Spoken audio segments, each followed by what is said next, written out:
আসসালামু আলাইকুম। আপনারা কেমন আছেন? আলহামদুলিল্লাহ আমি ভালো আছি। ১৬ই ডিসেম্বর মহান বিজয় দিবস। ১৬ই ডিসেম্বর আমাদের জাতীয় গৌরবের দীর্ঘ ৯ মাস রক্তক্ষয়ী মুক্তিযুদ্ধের পর ১৯৭১ সালের এই দিনে বাংলাদেশে পেয়েছি কাঙ্ক্ষিত স্বাধীনতা। লাখো শহীদের ত্যাগের আর বীর মুক্তিযোদ্ধাদের সাহসিকতায় লাল সবুজের পতাকা উড়েছে স্বাধীন দেশের আকাশে। এই দিন আমাদের শেখায় স্বাধীনতা সহজে আসে নাই, একে সম্মান ও দায়িত্বের সাথে রক্ষা করতে হবে।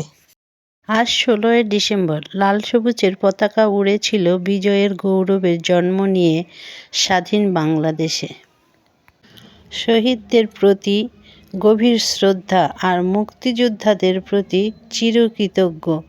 এই দিনে জাতির চেতনায় সবচেয়ে গর্বের অধ্যায়। সবাই ভালো থাকবেন, সুস্থ থাকবেন, স্বাস্থ্যসম্মত খাবার খাবেন। আল্লাহ হাফেজ।